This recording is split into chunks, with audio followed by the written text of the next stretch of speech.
Aujourd'hui, je t'explique en 6 minutes comment se reproduisent les plantes à fleurs.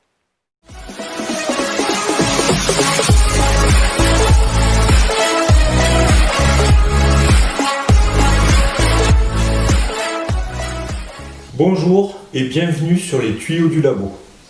Aujourd'hui, nous allons voir un cours très simple de collège, la reproduction des végétaux.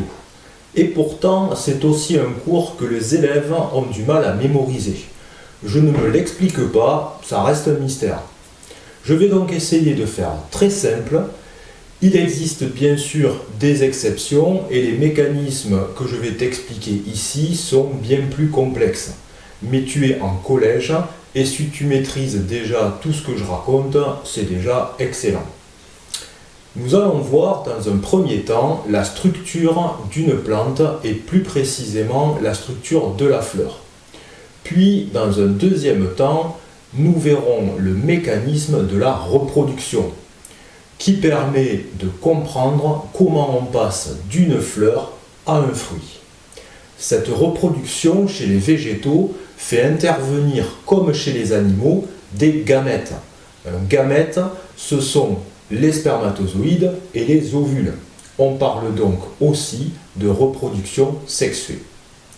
Alors pour démarrer, une plante est composée en gros de deux parties. Une partie souterraine, les racines que l'on va trouver sous terre, et d'une partie aérienne avec une tige ou un tronc pour les arbres que l'on va voir en surface. Sur les tiges ou troncs, on va trouver aussi des ramifications, ce sont les branches de l'arbre par exemple, qui vont porter des feuilles et des bourgeons. Je ne vais pas développer ici la structure et le rôle des bourgeons, nous verrons ça dans une autre vidéo. Donc je disais qu'on trouve des ramifications avec des feuilles et des bourgeons et surtout ce qui va nous intéresser aujourd'hui, des fleurs et des fruits. Voici une fleur de pêcher.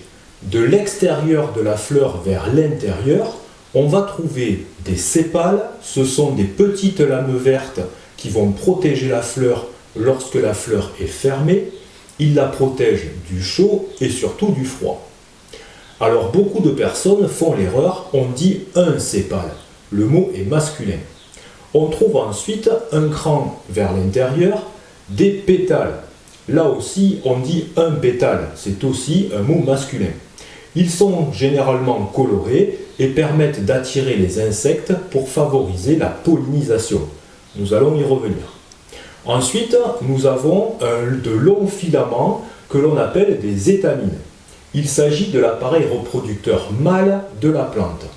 Ces étamines contiennent le pollen qui interviendra lors de la pollinisation.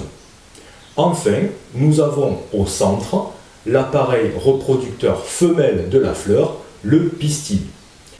Si on coupe en deux ce pistil, eh bien on voit qu'à l'intérieur, il peut contenir un ou plusieurs ovules. Ici, sur la fleur de pêcher, il n'y a qu'un seul ovule par pistil.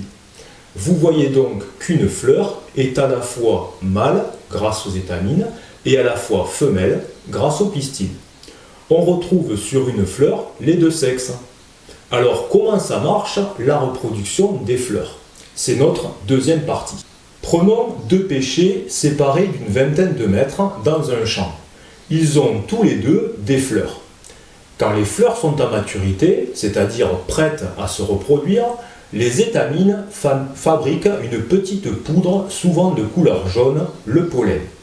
Ces milliards de petits grains de pollen vont se disperser dans le champ de deux façons.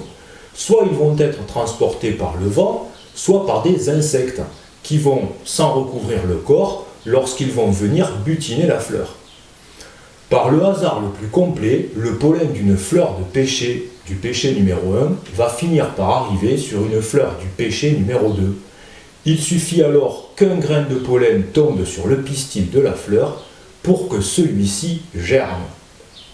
En germant, il va fabriquer un petit tube que l'on appelle le tube pollinique qui va venir creuser un tunnel dans le pistil de la fleur. Ce petit tube pollinique va venir se placer devant l'ovule présent au fond du pistil. Quand il est bien positionné, un petit spermatozoïde que l'on appelle le gamète mâle va sortir du grain de pollen et descendre tout le long du tube pollinique jusqu'à l'ovule. Là, il va y avoir fusion, il va y avoir fécondation du gamète mâle avec l'ovule. À partir de là, d'énormes changements vont se réaliser dans la fleur. Le pistil va se transformer en fruit et l'ovule qui vient d'être fécondé va se transformer en graine. Pour bien que tu comprennes et que tu te rendes compte des transformations hallucinantes qui se produisent dans une fleur, je vais reprendre ma maquette de fleur de pêcher. Je viens de te dire que le pistil se transformait en fruit. Le pistil de la fleur de pêcher ne fait que quelques millimètres dans la réalité. Eh bien, il va devenir la pêche que tu manges. Et l'ovule qui est dans le pistil, qui est lui microscopique, c'est-à-dire invisible à l'œil nu, va devenir le noyau de la pêche que tu recraches.